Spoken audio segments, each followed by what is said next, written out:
Assalamualaikum warahmatullahi wabarakatuh. Alhamdulillahi rabbil alamin. Wa bihi nasta'inuhu ala al-din. Asyhadu an la ilaha illallah wahdahu la syarika lah. Wa asyhadu anna Muhammadan abduhu wa rasuluh. Allahumma salli wa sallim wa barik ala Muhammadin wa ala alihi wa ala ashabihi ajma'in.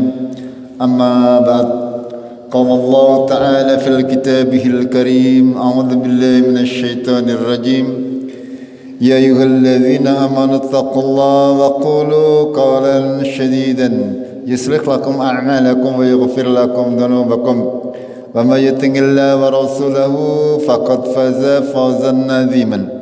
Jamaah maghrib rahimakumullah, marilah kita senantiasa bersegera untuk menjalankan ibadah-ibadah kebaikan yang akan bisa menyelamatkan kita di dalam kehidupan dunia dan akhirat.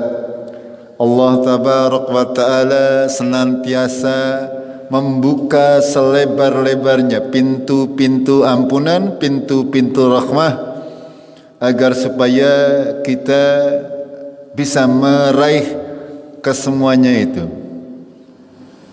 Kita harus sedikit meningkatkan tekad kita ketika kita mau menjalankan ibadah kepada Allah Azza wa Jalla. Bandingkan dengan apa yang kita lakukan untuk kehidupan di dunia ini. Kita mungkin, banyak dari kita yang mau bersusah-susah, bercapek-capek, meluangkan waktu hanya untuk kepentingan dunia yang tidak ada hasilnya barangkali. Akan tetapi kadang di antara kita ada yang tidak bisa membagi antara kepentingan dunia dan akhiratnya, sehingga menjadi orang-orang yang rugi. Jamaah rahimakumullah, untuk itu kita senantiasa berusaha untuk memacu diri kita untuk lebih menyeimbangkan antara kegiatan untuk kehidupan dunia dan kegiatan untuk kehidupan akhirat. Panjenengan bisa menghitungnya sendiri. Di dalam satu hari panjenengan berapa waktu yang panjenengan sempatkan untuk kehidupan dunia dan kehidupan akhirat. Kalau diakumulasi dalam satu minggu, panjenengan sudah bisa menghitungnya sendiri. Makanya ketika ada kesempatan-kesempatan untuk bisa beramal solih, manfaatkan sebaik-baiknya. Jangan sampai kita menjadi orang-orang yang tertinggal di belakang. Kalau untuk urusan dunia berebut, tapi kalau untuk urusan akhirat jongkong-jongkongan. Gimana betul? Nah, ya biasanya seperti itu. Contoh ketika ada orang meninggal dunia saja, anggar kon ngerdusi jongkong-jongkongan. Gimana betul? Iya, kok baiklah. Padahal itu amal solih ya akhi, ya. Harus kita senantiasa berusaha menjadi orang yang terdepan ketika kita mendapati hal-hal seperti itu. Karena ini kesempatan. Ya, kita harus pandai memanfaatkan waktu kita. Momen-momen di mana kita bisa melakukan ibadah, lakukan untuk beribadah. Jangan sampai kita ketinggal. Ya, kita ibaratkan sebagaimana kita dalam kehidupan dunia, ya, ketika kita berebut rezeki, anggar arep nampa duit, nggih, ngantrine nganti bengkek bembek nyenengan gelem. Anggar kon ngantri maring surga kepada abot-abot teman, gampangannya seperti itu. Ya, ini sebagai pemicu agar kita senantiasa memacu diri kita. Ketika ada lobang-lobang atau jalan-jalan kebaikan, kita berlomba-lomba, fastabiqul khairat, berlomba-lomba dalam kebaikan. Jangan sampai kita lewatkan hari-hari kita setiap hari dengan tidak melakukan amal soleh apa-apa. Hanya jangan mencukupkan hanya dengan sholat 5 waktu misalnya. Usahakan setiap hari ada tambahan penghasilan, tapi untuk penghasilan di akhirat. Sama seperti di dunia panjenengan, koden aslinya apa? Biasanya kan gelet seripilan nggih. Sama dengan kehidupan dunia akhirat seperti itu. Aslinya kita yang wajib-wajib, seripilane sing sunnah seperti itu. Monggo ini senantiasa kita jadikan motivasi dalam beribadah kepada Allah. Kita memasuki bulan Dzulqa'dah insyaallah sekarang tanggal 29 kalau nggak salah Syawalnya. Berarti besok sudah masuk bulan Dzulqa'dah, lalu bulan Dzulhijjah. Ya, semestinya kita sebagai seorang muslim sudah mempunyai pandangan. Sebentar lagi kita menghadapi Idul Adha, harus sudah mulai bersiap-siap untuk selagi masih diberi kesempatan. Niat disit kader niat apik tah oli pahala nyong niat melu korban gitu contoh ya. Tapi niat yang temenanan aja kurneng lambe itu nyata janjinya kepengen tapi kurang ngomong stop ya orang betul-betul gitu betul. Benar-benar diniatkan. Kalau niatnya benar, sudah berusaha dengan benar, kok sampai hari H itu tidak bisa, itu tetap mendapatkan pahala. Itu seperti itu. Tapi kalau niatnya setengah-setengah ya tidak akan mendapat pahala. Panjenengan niatkan. Masih ada waktu sebulan 10 hari. Mulai ditabung ya uang-uangnya. Ini alhamdulillah kami walaupun masih jauh sudah banyak yang mendaftar. Sudah sudah nentengi. Ya, alhamdulillah. Mudah-mudahan ya kita semuanya ya kalau dihitung-hitung ya semuanya kita sama nih penghasilannya. Antara saya dengan panjenengan semuanya samalah. Ya, hanya tergantung apa? Niat dan keteguhan hati. Monggo ini untuk bisa kita jadikan pemacu ya. Kita diberi kesempatan waktu-waktu terbaik untuk bisa mendapatkan pahala terbaik, makanya kita manfaatkan sebaik mungkin hal-hal tersebut. Itu sebagai muqaddimah dari kami ya. Kita akan lanjutkan kajian tafsir Al-Quranul Karim, sudah sampai kepada surat Al-A'raf, surat yang ke-7, ayat yang ke-58 kemarin. Kita akan baca yang sedikit panjang, nanti pembahasannya mungkin minggu yang akan datang. Kita hari ini banyak latihan membaca, mungkin ada 10 atau berapa ayat. Ini ayatnya pendek-pendek, sehingga mungkin lebih mudah untuk kita baca. Kita latihan membaca terlebih dahulu. A'udzu billahi minasy syaithanir rajim. Monggo.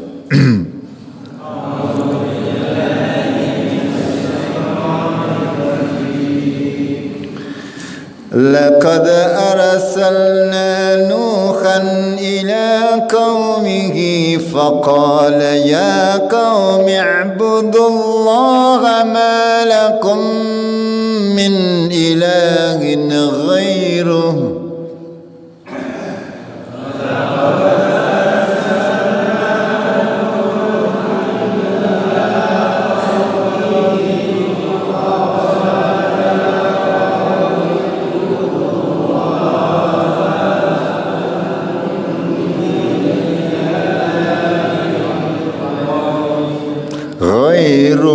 Berhentinya di sini, jangan hoir ya. Hoiruh.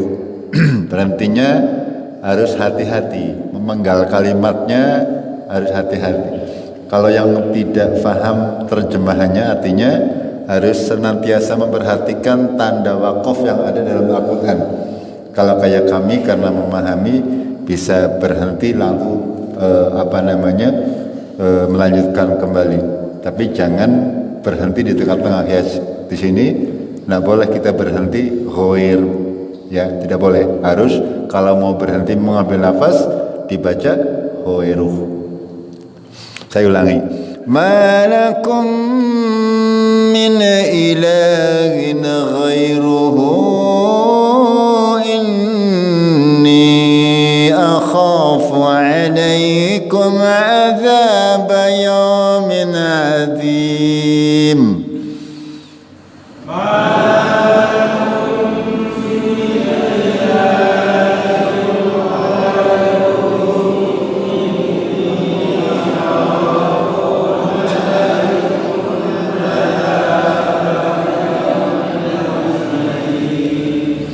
قال الملأ من قومه إنا لنراك في ضلال مبين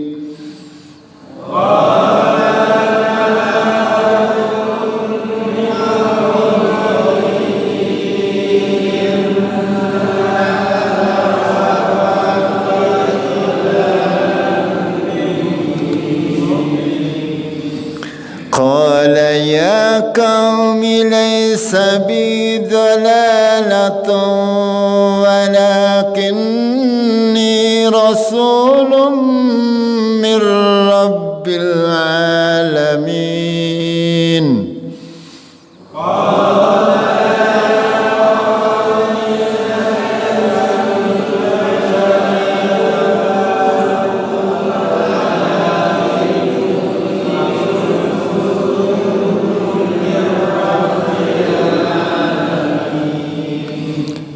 أبلغكم رسالات ربي وأنصح لكم وأعلم من الله ما لا تعلمون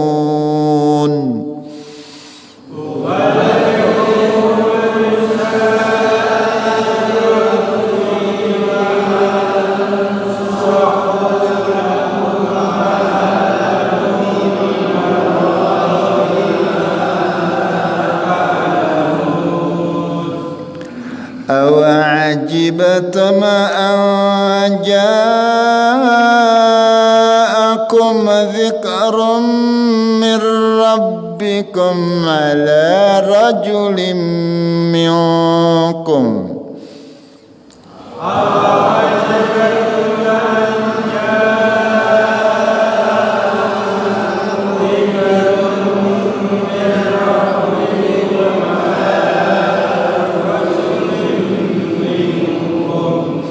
على رجل منكم لينذركم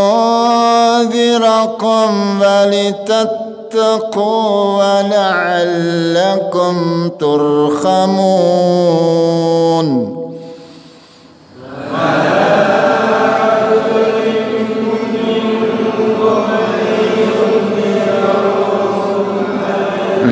Liyun diperhatikan, jangan buru-buru. Dengung di sini. Liyunzirakum, monggo.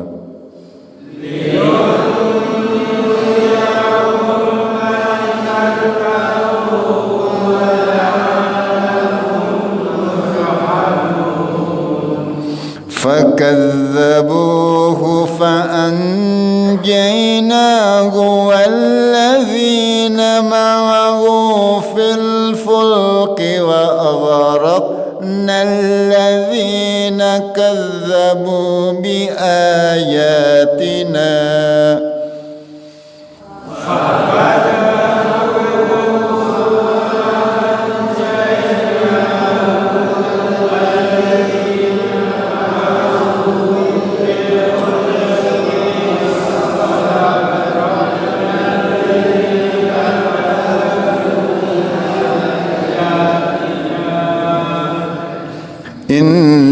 إنهم كانوا قوما عمين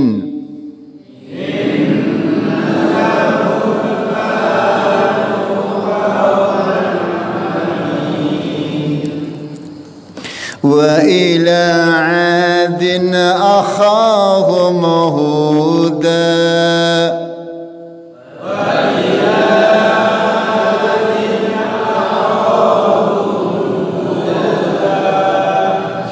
قال يا قوم اعبدوا الله ما لكم من إله غيره أفلا تتقون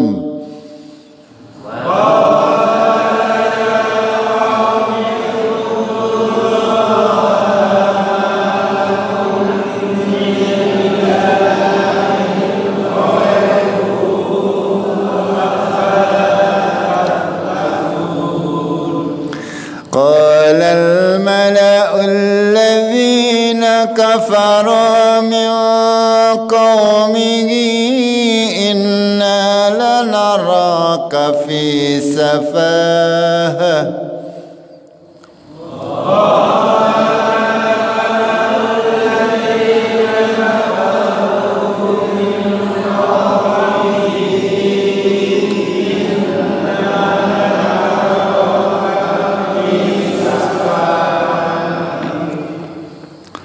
إنا لنراك في سفاهة وإنا لنظنك من الكاذبين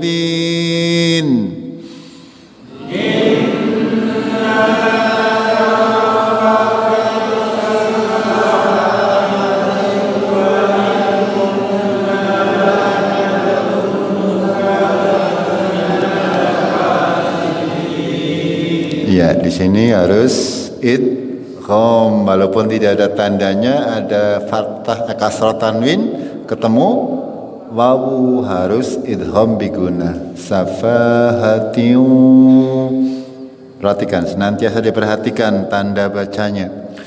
Qala ya qaumi laysa bi safahatun walakinni rasulun min rabbil alamin.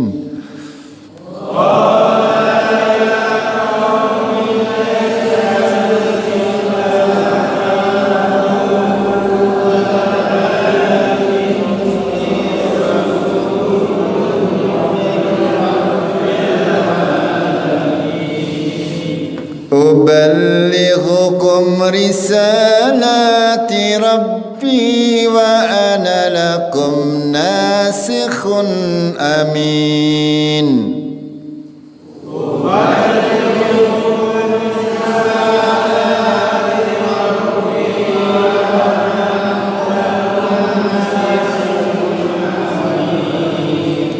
Ya, kalau ada ini jangan dibaca panjang, ini anak pendek nantiasa. Beda artinya kalau panjang dan pendek. Anak itu saya, kalau anak itu kami. Ya, bisa bermakna kami, bisa bermakna yang lain. Kalau panjangan membacanya dibaca panjang. Makanya harus panjang pendeknya jelas. Wa ana lakum langsung. Awajibtum an ja'akum dzikrum mir rabbikum ala rajulin minkum liyunzirakum.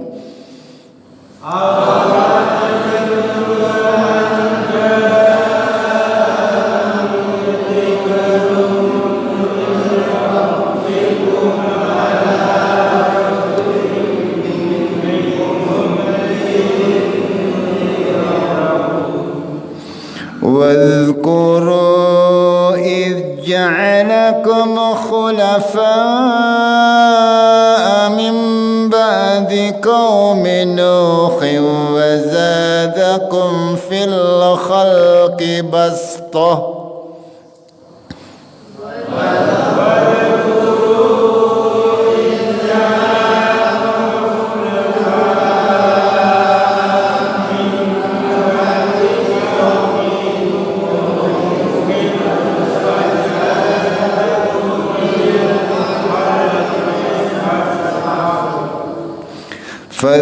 فاذكروا آلاء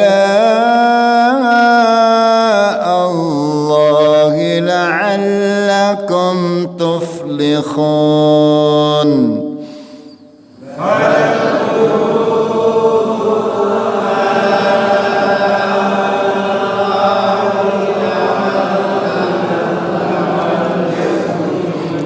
Perhatikan, saya ulangi. Di sini panjang 4 harokat, di sini la-nya yang panjang 4 harokat, lainnya pendek. Fadhkuru ala Allahi la'allakum tuflihun. Ulangi.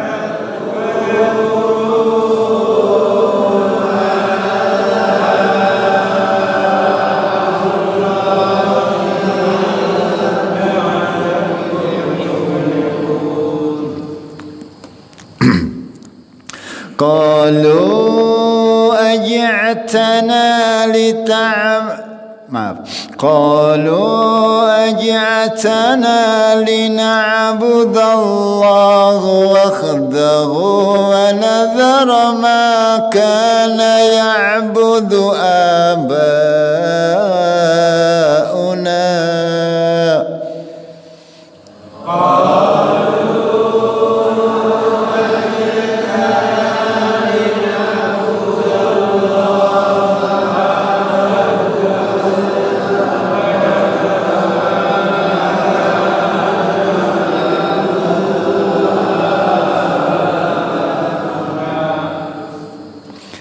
Fa'atina bima ta'iduna in kunta minas sadiqin.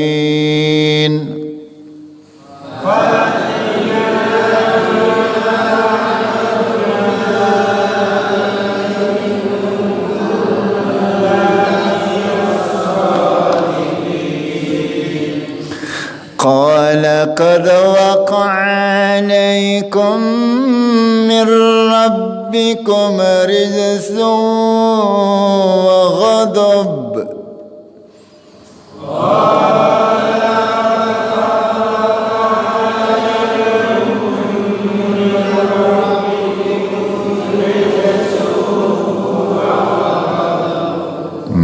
Tasjidnya yang jelas nih. Mir Rabb.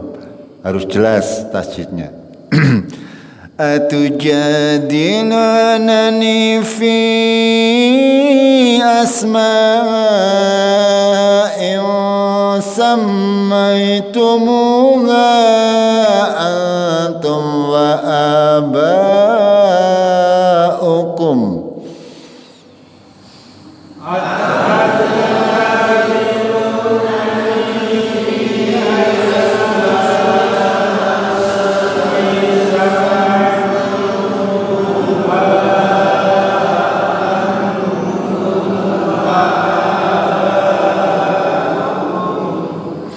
Antum wa aba'ukum ma nazzalallahu biha min sultan.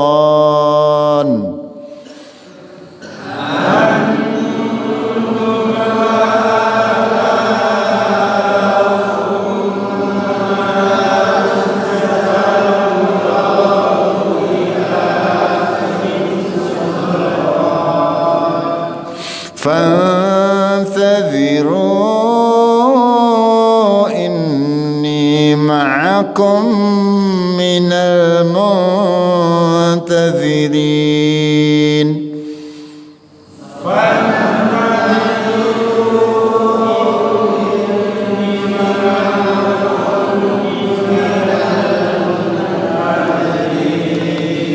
Inni ma'akum minal muntadhirin.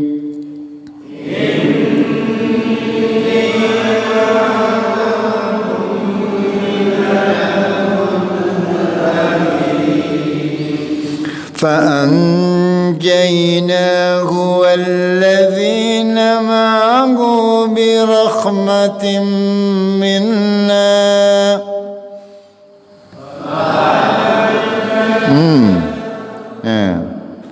Fa'anjayna, perhatikan, ulangi.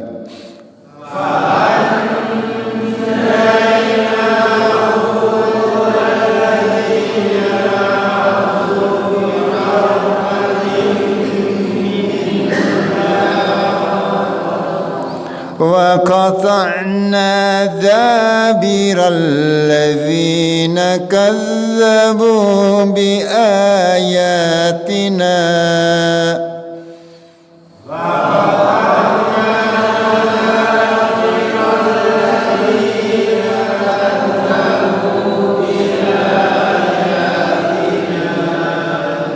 وما كانوا مؤمنين.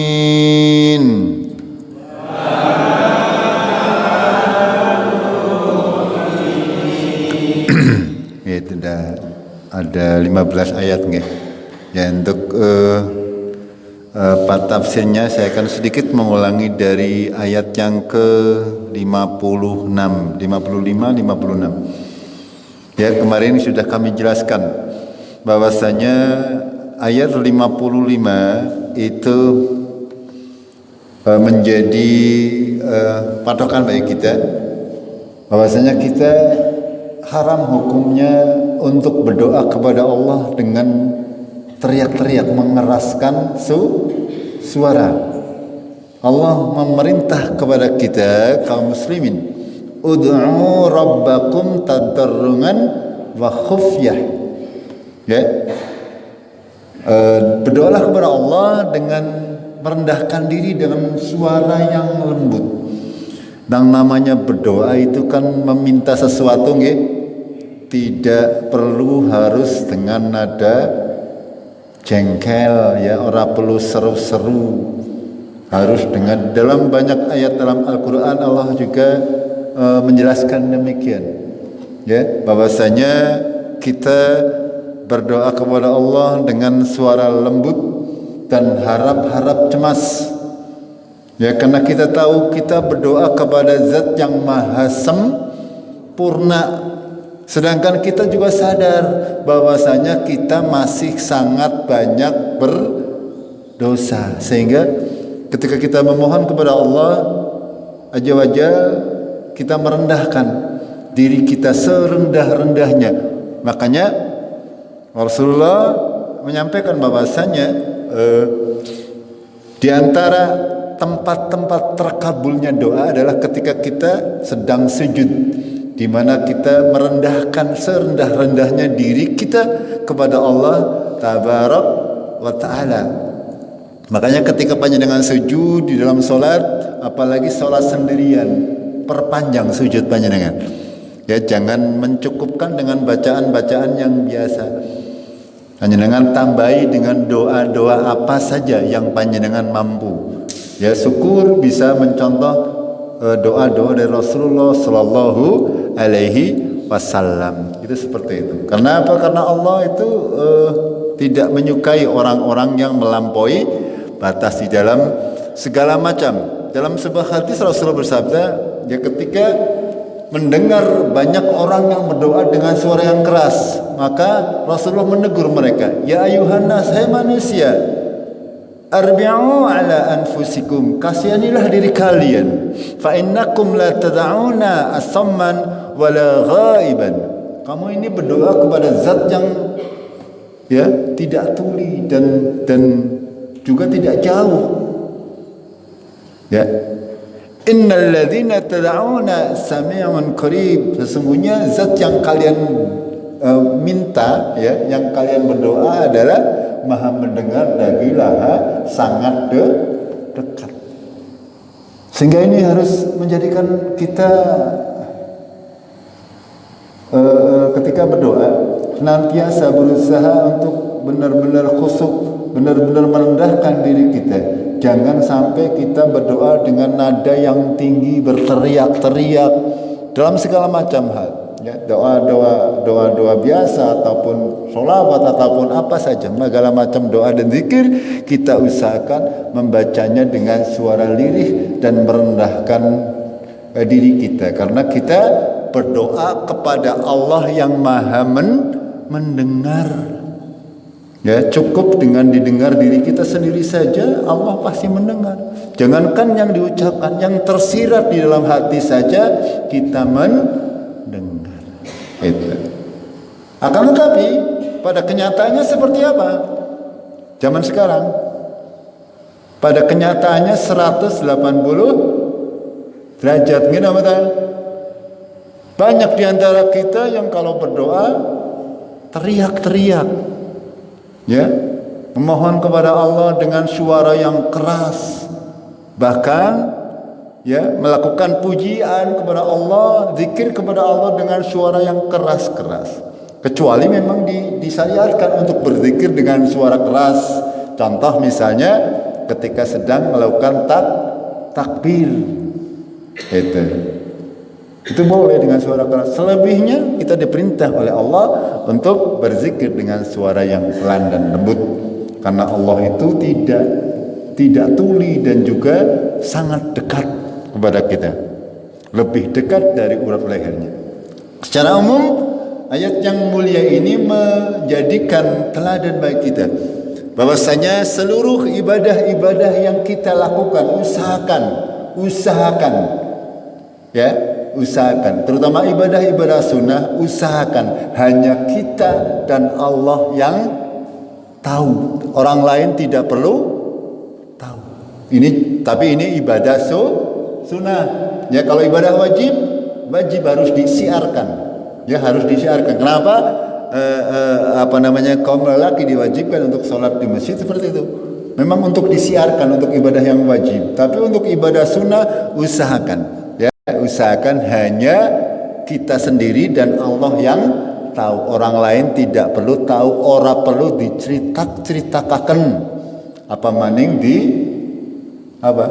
share ya. Oh, nyong membangi tes tahajud oli 8 rakaat misalnya panjenengan di grup ya, atau misalnya malam-malam panjenengan di WA ya, bangun tahajud. Ini kan termasuk sesuatu yang membuat kita tahu, oh jebulannya kayak senang tahajud. Ini sudah merusak keikhlasan kita dalam beribadah. Panjenengan perhatikan dalam teks yang panjang itu, para ulama salaf kebanyakan mereka seperti itu. Ada orang yang hafal Al-Quran tidak diketahui oleh orang lain, ya, padahal dia adalah seorang hafiz Al-Quran. Atau orang yang sedang berpuasa, orang lain tidak tahu banyak. Mereka benar-benar berusaha sedemikian rupa agar ibadahnya itu disimpan baik-baik hanya untuk dirinya dan Allah tabarak wa ta'ala. Kita berusaha semaksimal mungkin untuk seperti itu. Itu ayat yang ke-55. Karena Rasulullah sendiri sudah menyampaikan, ya. Rasul bersabda, yakunu qaumun ya'taduna fid dunga'i wat tahur. Nanti di kelak kemudian hari, di akhir zaman, ada orang-orang yang berlebihan dalam berdoa dan bersuci. Dan kita sedekah Rasulullah, apa yang disabdakan Rasulullah benar adanya. Karena banyak sekali orang yang berlebihan dalam berdoa. Ya panjenengan bisa melihat di mana-mana yang mereka berdoa dengan suara keras di televisi karena nangis-nangis dan sebagainya. Apakah itu berfaedah? La, tidak berfaedah. Itu keluar dari tuntunan Rasulullah sallallahu alaihi wasallam. Dan kita disunahkan seperti itu, berdoa dengan suara yang lirih. Usahakan orang lain tidak usah mendengar. Kecuali di tempat-tempat yang memang seharusnya kita berdoa dengan suara yang keras. Itu terkait ayat yang ke-55 dan 56. Pada ayat yang ke-57 Allah berfirman bahwasanya dialah yang sudah menurunkan angin ya sebagai kabar sebelum didatangkannya hujan. Ya wa huwallazi yursilur riyaha busyran baina yaday rahmati. Ya, hatta idza aqallat sahaban siqalan suknahu li baladin mayyit. Kemudian ketika awan itu sudah mengandung uap air yang tebal, maka utus oleh Allah atau diterbangkan oleh Allah kepada negeri-negeri yang kering. Fa anzalna bihi ma'an, lalu diturunkanlah air tersebut, air hujan maksudnya. Fa akhrajna bihi min kulli samarat, dan dengan air tersebut maka tumbuhlah bermacam-macam buah-buahan. Itu Allah memberikan tamsil, perumpamaan kepada kita. Kita diperintah oleh Allah untuk memperhatikan ayat-ayat Allah yang ada di sekitar kita. Bagaimana Allah menurunkan hujan, bagaimana Allah dari hujan tersebut lalu tumbuh tanaman yang bermacam-macam. Dari tanaman yang bermacam-macam tersebut tumbuh menghasilkan buah-buahan yang bermacam-macam. Jadi dari sekian banyak tanaman yang ada di muka bumi, godonge bae langkasing pada, ya. Panjenengan coba perhatikan, ya. Dan satu jenis tanaman saja sudah sedemikian banyak. Siapa yang mengatur itu semuanya kalau bukan Allah Azza wa Jalla? Itu. Dan ini sebagai tamsil bagi kita tentang hari kebangkitan. Makanya Allah di lanjutannya ayat berfirman, wa kadzalika nukhrijul mauta la'allakum tazakkarun. Demikianlah Allah nanti akan menghidupkan mayit. Ya, orang-orang yang sudah mati seperti itu. Seperti tanah yang tandus disirami air lalu tukul. Itu sama. Orang-orang yang sudah mati dari zaman Nabi Adam nanti sampai di akhir zaman, walaupun sudah menjadi abu tulang belungnya bunuh endi paribasane, sing mati nang laut, sing mati nang kali, semuanya ya diibaratkan seperti tanah tandus yang disirami oleh air lalu tumbuhan yang beraneka ragam. Begitu juga nanti kehidupan kita setelah kematian. Allah membangkitkan kita seperti Allah menumbuhkan tanaman-tanaman di dunia, itu maksudnya. Lalu dalam ayat yang ke-58 Allah berfirman, wal baladut thayyibu yakhruju nabatuhu biidzni rabbi. Dan negeri-negeri yang subur maka akan menumbuhkan tumbuh-tumbuhannya dengan izin Allah. Dan negeri-negeri yang tandus, walladzi khabusa la yakhruju illa nakida. Tidaklah tumbuh kecuali tanaman-tanaman yang belukar. Tanaman-tanaman yang memang tumbuh di tanah-tanah yang tandus, tidak seperti di kita, ya, di Indonesia khususnya, ya. Paribasane tongkat dan batu, ya, bisa jadi tanaman. Beda dengan di Arab Saudi, panjenengan ya Arab nandur gedang lengkara ya rata yang mati. Tapi di sini ya paribasane ngecel bena budin ya dekule. Ya ngecel bena kayu budin ya dekule budin, dan insyaallah ana wene. Tapi nang Arab ya orang ya.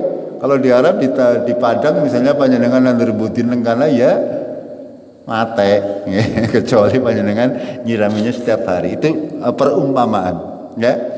Kadzalika nusarriful ayati la'ali qaumi yaskurun.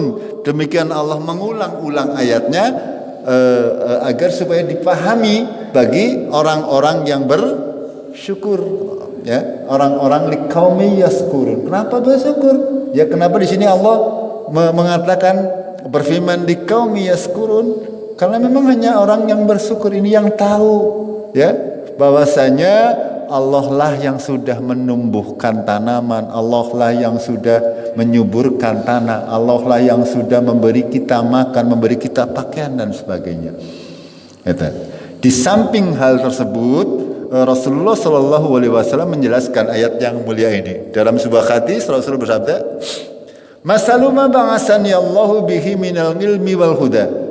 Kamasalil khaisil kasirin asaba ardan fakanat minha naqayatun qabilatil ma, ya, faambatat kala'a wal usbal kasir wa kanat minha ajadibu amsakatil ma'a fanafa'allahu bihan nas fasharibu wasaqu wazara'u wa asaba minha taifatun ukhra innama hiya qiyama la tumsiku ma'an wa la tumbitu kal fadzalika masalu min faqiha fi dinillah wa nafa'ahu ma ba'asani Allahu bih fa'alima wa 'allam wa masalu man lam yanfa' bidzalika ra'san wa lam yaqbal hudallahi alladhi ursilta bihi. Dari ayat yang mulia ini ya yang tadi disampaikan, Rasulullah membuat perumpamaan. Perumpamaan terhadap yang diwahyukan Allah kepada aku, maksudnya Al-Quran. Dalam hal ilmu dan petunjuk, yaitu bagaikan hujan lebat yang turun ke bumi. Maka ada tanah yang subur dan dapat menerima air dan menumbuhkan tumbuhan-tumbuhan dan rembutan yang banyak. Ada juga tanah yang gundul yang dapat menahan air sehingga orang-orang dapat mengambil manfaat dari air tersebut sehingga mereka dapat minum, memberi makan hewan, menyeri tanaman dan mengairi sawah. Dan ada juga tanah yang berupa tanah datar, tidak dapat menahan air dan tidak pula menumbuhkan tumbuh-tumbuhan. Demikian itulah perumpamaan orang yang mengerti tentang agama Allah. Ya, ada yang berguna baginya apa yang diwahyukan kepadaku, lalu setelah ia mengetahui maka ia mengajarkannya. Dan juga perumpamaan bagi orang yang tidak mengangkat kepalanya, memberikan perhatian dan tidak mau menerima petunjuk Allah yang diturunkan kepadaku. Ini tafsir daripada Rasulullah SAW terkait surat Al-A'raf yang tadi kita baca ayat 58, bahwasanya perumpamaan Al-Quran ini di dalam petunjuk ilmu sama seperti air hujan yang turun dari langit.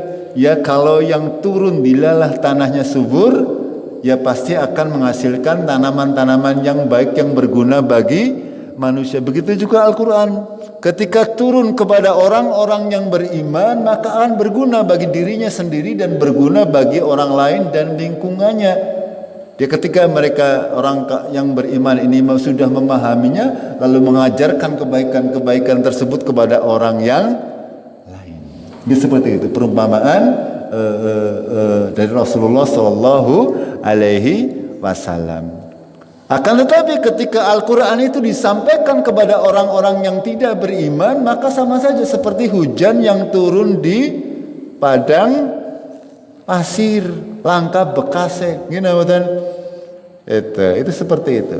Ya, ini perumpamaan daripada Allah Tabaraka wa Taala untuk kita jadikan pelajaran bagi kita semuanya. Jamaah rahimakumullah, lalu setelah Allah menjelaskan panjang lebar, ya dari mulai awal surat Al-A'raf, Allah menjelaskan tentang penciptaan manusia yang pertama, yaitu Nabi Adam dan seluk-beluknya, lalu menceritakan mengenai kebangkitan sampai dengan manusia diputuskan segala macam perkaranya menuju surga atau neraka. Itu semuanya lalu Allah menceritakan ya di dalam lanjutannya terkait umat-umat terdahulu secara berurutan. Ya, setelah Nabi Adam generasi berjalan bergenerasi, lalu datanglah generasi berikutnya yang diceritakan oleh Allah Azza wa Jalla. Gitu. Dan ini pada ayat lanjutannya Allah bercerita tentang Nabi Nuh. Setelah Nabi Nuh, Allah bercerita tentang Nabi Hud. Ini dalam lanjutan ayatnya. Agar supaya apa? Agar supaya dijadikan pelajaran bagi kita. Ya, bagaimana nasib atau keadaan orang-orang yang beriman kepada Allah, bagaimana yang tidak beriman kepada Allah, bagaimana gitu. Dan ini sejarah ini bukan dongeng. Kalau kita membaca Al-Quran bukan dongeng. Kalau Allah menceritakan mengenai Nabi Nuh itu benar terjadi, benar adanya, bukan dongeng. Kita harus mengimaninya seperti itu. Ya. Jadi ini jadikan pelajaran karena kehidupan manusia ini pasti akan berulang-ulang. Yang namanya Nuh dan kaumnya nanti akan berulang-ulang sampai di kemudian hari. Namanya Fir'aun, ya namanya Haman, itu pasti nanti akan ada orang-orang yang mempunyai sifat seperti itu. Ini Allah berfirman, laqad arsalna, saya mungkin 1-2 ayat buat mukadimah, kita teruskan di kajian yang akan datang tentang Nabi Nuh. Laqad arsalna Nuhan ila qaumih, dan sungguh ya kami sudah mengutus Nuh kepada kaumnya. Nabi Nuh itu adalah Rasul yang pertama.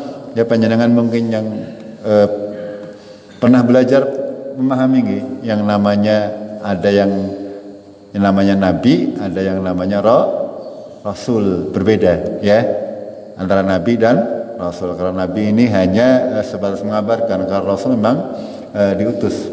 Yang namanya rasul pasti nabi, kalau nabi belum tentu rasul, mungkin itu sebagai pengingat-ingat saja. Dan Nuh ini termasuk diantara ulul azmi ya rasul-rasul yang apa namanya mempunyai kelebihan, diberi kelebihan oleh Allah tabaraka wa taala. Di sini Allah menceritakan laqad arsalna nuhan ila qaumi, dan sungguh-sungguh kami sudah mengutus ya Nuh kepada kaumnya. Faqal, maka Nuh berkata, ya qaumi, hai kaumku, ubudullah, sembahlah Allah, ma lakum min ilahin khairuh, tidak ada bagi kalian ya min ilahin khairuh, Tuhan selain Allah. Inni, sesungguhnya aku, akhafu alaikum adzaba yaumin nadim, sesungguhnya aku ini takut akan menimpa kamu azab pada hari yang besar. Nuh adalah rasul yang diutus, yang ditugasi oleh Allah untuk meluruskan akidah manusia. Sejak zaman Nabi Adam ada beberapa generasi ya, ada nabi-nabi sebelum Nabi Nuh. Ini semuanya masyarakatnya semuanya masih belum ada yang menyembah patung ya. Belum ada. Akan tetapi ketika di atasnya Nabi Nuh itu ada generasinya Nabi Soleh. Umatnya Nabi Soleh ini setelah berlalu sekian generasi sampai dengan diutusnya Nabi Nuh ini baru ada terjadi manusia-manusia yang menyembah patung. Ini. Kenapa demikian? Pada awalnya menurut tafsir para ulama, pada awalnya mereka ketika sudah ditinggal oleh guru-gurunya ini murid-muridnya Nabi Saleh, mereka beribadah yang pertama-tama dengan memasang gambar-gambar orang-orang soleh di musola mereka, dipajangi gambar-gambar. Ketika ditanya itu kenapa dipasangi gambar-gambar, untuk bisa agar supaya saya ingat itu guru saya, agar supaya saya bisa beribadah dengan lebih tenang. Karena dekat dengan guru mereka. Lalu ganti generasi lagi. Generasi berikutnya mengatakan, angger mung gambar kayaknya kurang mantap. Kenapa tidak dibikin patung saja untuk menemani kita beribadah? Akhirnya apa? Orang-orang solih ini dibikin patung. Mereka ditempatkan di sudut-sudut. Untuk apa? Untuk menemani. Awal-awalnya seperti itu. Lalu ganti generasi lagi. Akhirnya apa? Patung di dalam Arab disembah. Ini awal-awalnya. Kenapa terjadi kesyirikan ini ada terjadi pada generasi di antara Nabi Soleh dan Nabi Nuh ini. Makanya Nabi Nuh ini rasul pertama yang diutus untuk membenarkan akidah manusia yang sudah sudah bergeser. Kalau dahulu mereka semuanya menyembah Allah saja. Akan tapi ketika terjadi seperti itu, akhirnya mereka menyembah patung. Itu sampai hari ini masih banyak orang-orang yang menyembah patung. Ya itu terserah mereka. Ya Allah sudah mengutus rasulnya, sudah menjelaskan. Ini ya Nabi Nuh mengatakan kepada kaumnya, "Ubudullah, sembahlah kalian Allah. Tidak ada Tuhan bagi kalian selain Allah. Sesungguhnya aku takut kalau kamu menyembah patung, menyembah berhala, nanti akan diazab oleh Allah." Ya. Inni akhafu alaikum adzaba yaumin adim. Sudah barang tentu, kira-kira kalau kita bayangkan hari ini panjenengan berdakwah kepada orang-orang yang menyembah patung. Kok aja nyembah patung? Kira-kira jawabannya kepriye? Jawabannya paling-paling asa bendo ya. Kok sih ngomong apa? Itu seperti itu. Sama ya. Kaumnya Nabi Nuh berkata, qalal mala'u min qaumi, ya, berkata pembesar-pembesar daripada kaumnya Nabi Nuh. Yang berkata ya pembesar-pembesarnya. Ya kalau pembesarnya manut ngasih ora oli napa? ya balane hilang ya. Makanya di sini yang pertama berkata adalah pembesarnya. Inna lanaraka fi dhalalim mubin. Sesungguhnya kami melihat engkau dalam keadaan yang sesat yang nyata. Ini ya. Diomongi kon nyembah Allah malah ngomong kowe wong sing tersesat padahal dirinya yang tersesat. Inilah kebanyakan manusia ini seperti itu, ketika diberitakan sesuatu yang benar itu malah menganggap bahwa yang mengingatkan yang salah dirinya yang paling benar. Ini sama ya keadaan manusia dari zaman dahulu sampai hari ini sama ya. Ketika orang disampaikan sebuah kebenaran pasti yang pertama akan ditentang ya, yang kedua pasti akan dikira orang aneh, bahkan dikira orang gila. Ini seperti itu ya, kebenaran memang seperti itu, konsekuensi dari kita berdakwah ya, untuk menyampaikan kebenaran kepada manusia itu seperti itu. Karena rata-rata kebanyakan ya kepercayaan yang berkembang di masyarakat di dunia ini semuanya adalah menyimpang dari syariat agama Allah tabarok wa ta'ala. Makanya ketika Allah menyampaikan yang benar ya, mereka senantiasa menentang dari zaman Nabi Nuh sampai Nabi Muhammad SAW sampai hari ini semuanya menentang. Itulah gambaran awal tentang kisah Nabi Nuh. Insyaallah kita lanjutkan di kajiannya akan datang. Ini kisah Nabi Nuh sampai ayat yang ke-64, lalu Nabi Hud dan seterusnya nanti tentang nabi-nabi yang diceritakan oleh Allah tabaraka wa taala agar supaya kita mengambil pelajaran ya.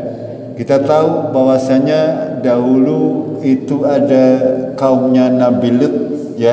Nabi Lut itu sebuah kaum yang mereka melakukan homoseksual ya.